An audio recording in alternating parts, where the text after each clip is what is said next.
اس وقت تک انتظامی طور پہ کسی قسم کی ٹرانسفر پوسٹنگ نہیں کی جا سکتی. تو ٹرانسفر پوسٹنگ پر 17 جولائی تک آٹومیٹکلی بین ہو گیا.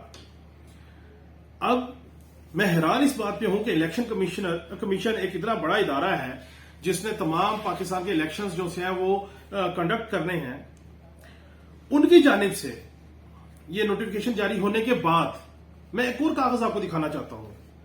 ناظرین یہ وہ لیٹر ہے، اس میں مینشن ہے کہ 16/5/2022 کو کیبنٹ بریفنگ میٹنگ میں یہ طے ہوا کہ لفظ ووٹرز کی جگہ پاپولیشن کیا جائے. اس کی بنیادی وجہ کیا تھی؟ اس کی بنیادی وجہ یہ تھی کہ آپ 20,000 کی آبادی پر محیط ایک یونین کونسل بنائیں گے، نہ کہ 20,000 ووٹرز کی اوپر محیط. یعنی کہ آپ 20,000 کی آبادی کا احاطہ کر کے اس کی ٹیریٹری طے کر کے اور اس کی حد بندی کر کے وہ ایک یونین کونسل بن جائے گی. اور اس سے قبل 21 تاریخ کو یہ میں آپ کو بتا رہا ہوں کہ 16 مئی کو یہ فیصلہ ہوا جس کا لیٹر آیا، لیکن 20 مئی کو الیکشن کمیشن اپنے بلدیاتی انتخابات کے حوالے سے نوٹیفیکیشن جاری کر دیتا ہے. اب اگر الیکشن کمیشن نے وہ نوٹیفیکیشن غلطی سے جاری کیا تو اس لیٹر کی حیثیت کیا تھی، اس کو کیوں نہیں دیکھا گیا؟ اور اگر اس لیٹر کے باوجود شیڈیول جاری کیا گیا تو پھر واپس کیوں لیا گیا؟ ناظرین اس حوالے سے میں مزید آپ کو ڈاکومنٹس دکھاتا ہوں. اب آئیے ایک اور لیٹر ہے. اس لیٹر کے مطابق یہ وہ لیٹر ہے جو جاری کیا گیا اور جس میں باقاعدہ مینشن ہے کہ آپ 50 کی جگہ 101 یونین کونسلز بنائیے اور 20,000 کی آبادی پر ایک یونین کونسل بنائیں اور اس کے بعد بلدیاتی الیکشن کروائیں. ناظرین اب یہ جو 100 یونین کونسل تحریک انصاف بھی بنوا رہی تھی اور تحریک انصاف کی حکومت تھی، اس کے آرڈیننس کو چیلنج کیا گیا اور اس کے بعد یہ چیز ختم کر دی گئی. لیکن اب جب 20 مئی کو شیڈیول جاری ہو گیا تو 21 مئی کو ایک لیٹر پروڈیوس ہوتا ہے کہ نہیں کہ آپ یونین کونسلز جو ہیں وہ 50 کی جگہ 101 کریں اور 20,000 کی آبادی پر محیط کر کے کریں. کیوں؟ کیونکہ الیکشن کمیشن سے جاری ہونے والا شیڈیول وڈرا کروانا تھا. کیوں وڈرا کرانا تھا؟ اس کے حوالے سے میں آپ کو ایک اور ڈاکومنٹس دکھاتا ہوں. اب آپ ان ڈاٹس کو ملائیے. 20 مئی کو الیکشن کمیشن شیڈیول جاری کرتا ہے، تمام ٹرانسفر پوسٹنگ پر پابندی لگتی ہے. 21 کو جو ہے وہ نیا ایک لیٹر آتا ہے کہ یونین کونسلز کی تعداد کو بڑھائیں اور 20,000 کی آبادی کے اوپر ایک یونین کونسل بنائیں. یہ 4 چیزیں آپ اپنے ذہن میں رکھیے گا. میں اب آپ کو بتاتا ہوں کہ یہ انہوں نے کیا کیا. اس کے بعد ہوا یہ ملتان جلسے والی رات عمران خان صاحب نے ملتان سے واپس اسلام آباد آنا تھا کہ انہیں انفارمیشن گئی اسلام آباد سے کہ آپ واپس اسلام آباد آئیں گے تو آپ کو گرفتار کیا جا سکتا ہے. تحریک انصاف کے لوگوں نے یہ انفارمیشن ہمیں کنفرم کی، جس کی وجہ سے ملتان سے عمران خان صاحب سیدھا پشاور گئے، کیونکہ ان کو یہ انفارمیشن پاس آن ہوئی کہ آپ کو گرفتار کر کے جو آزادی مارچ ہے اس کو روکا جائے گا تاکہ آزادی مارچ کا مومنٹم اس کو لیڈ ڈاؤن کیا جا سکے.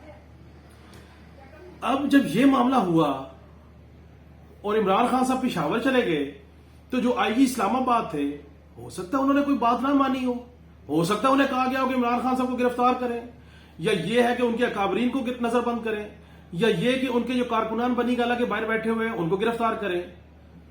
یہ امکانات موجود ہیں اور یہ راز ان آئی جی اسلام آباد جن کو ٹرانسفر کیا گیا ان کے سینے میں ہے. وقت کبھی نہ کبھی وہ راز بھی سامنے لے آئے گا.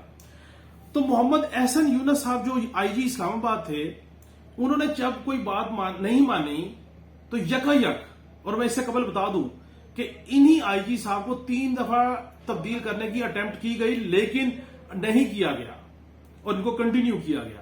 یک کیوں ٹرانسفر ہوا؟ اس کی وجہ یہ تھی کہ ان آئی جی صاحب نے کوئی نہ کوئی بات نہیں مانی ہوگی. اچھا، اب ان آئی جی صاحب کو کیسے ہٹائیں؟ کیونکہ آئی جی اگر یہ نہیں کوئی اپنا مرضی کا آئی جی صاحب آئیں گے تو ہی آزادی مارچ کاؤنٹر ہو سکے گا. تو اب ان آئی جی صاحب کو کیسے ہٹائیں؟ کیونکہ تمام انتظامی طور پر ٹرانسفر پوسٹنگ تو بین ہے. بین کیوں ہے؟ الیکشن کمیشن کی جانب سے بلدیاتی الیکشن کے شیڈیول کے آنے کے بعد. تو حضور ہوا یہ کہ اس شیڈیول کو ریورس کرنے کے لیے ایک لیٹر نکالا گیا کہ جناب آپ 50 کی بجائے 100 یونین کونسلز کریں اور 20,000 کی آبادی کے اوپر ایک یونین کونسل بنائیں. نئی حد بندی ہوگی, نئی ووٹر رجسٹریشن ہوگی, نئی حلقہ بندیاں ہوں گی, تو پھر بلدیاتی الیکشن ہوگا. تو جب الیکشن کمیشن کو یہ لیٹر لکھا گیا تو الیکشن کمیشن نے اپنا 20 مئی والا شیڈول واپس لے لیا. جیسے ہی شیڈول واپس آیا تو اس کے بعد آئی جی صاحب احسن یونس صاحب جو ہیں وہ 21 تاریخ کو ٹرانسفر ہو جاتے ہیں اور نئے آئی جی صاحب آ جاتے ہیں. اب یہ وہ نوٹیفکیشن ہے جی احسن یونس صاحب کا. ناظرین, میں نے آپ کے سامنے یہ 4 سے 5 ڈاکومنٹس رکھے ہیں. یہ میں نہیں کہہ رہا, میں الزام بھی نہیں لگا رہا. یہ وہ ڈاکومنٹس ہیں جو الیکشن کمیشن کے ہیں, جو سیکشن آفیسر کے ہیں, جو کیبنٹ کا ڈیسیژن ہے, جو اسٹیبلشمنٹ ڈویژن کا لیٹر ہے جس میں آئی جی صاحب کو تبدیل کیا گیا. سو اب میں اپنی گفتگو کو ریپ اپ کرتا ہوں اور آپ کو یہ سمجھانے کی کوشش کر رہا ہوں کہ عمران خان صاحب کا دعویٰ کیسے سچ ثابت ہوا, کہ کس طریقے سے یہ ان اناؤنس طریقے سے معاملہ ہوا, جس کی ایک مثال ہے. 20 مئی کو الیکشن کمیشن بلدیاتی الیکشن کا شیڈول جاری کرتا ہے. 21 کو لیٹر پروڈیوس ہوتا ہے کہ 50 کی جگہ 100 یوسیز کریں اور 20,000 کی آبادی کے اوپر ایک یوسیز بنائیں. اور اس کے بعد جب الیکشن کمیشن اپنا شیڈول وڈرا کرتا ہے تو ٹرانسفر پوسٹنگ اوپن ہو جاتی ہیں, اور اس ٹرانسفر پوسٹنگ کے اوپن ہوتے ہی جو سب سے بڑی پہلی ٹرانسفر ہوتی ہے وہ آئی جی, اس وقت کے آئی جی اسلام آباد کی ہوتی ہے. ناظرین, یہ وہ دستاویزی حقائق ہیں جو میں نے آپ سے شیئر کیے.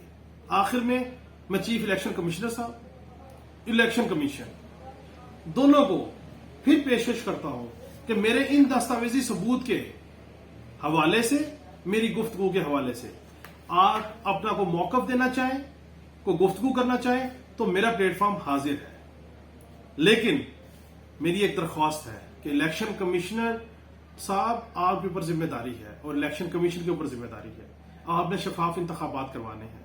اگر ایک سیاسی جماعت آپ کے اوپر عدم اعتماد رکھے گی تو بتائیے آپ الیکشن کیسے کروائیں گے؟ اگر کروا بھی لیں گے چاروں نہ چار تو اس کے بعد اس ملک سے سیاسی عدم استحکام نہیں ختم ہوگا. تحریک انصاف اعتراض رکھے گی, وہ مان جائے گی تو نون اعتراض کر دے گی, وہ مان جائے گی تو پیپلز پارٹی اعتراض کر جائے گی. سو آپ بحیثیت ادارہ خدارہ اس طرح کے اقدامات کو دیکھیے تاکہ آپ کی جو سینٹیٹی ہے, آپ کی جو نیوٹرلٹی ہے, آپ کے ادارے کی اسٹرینتھ کمپرومائز نہ ہو.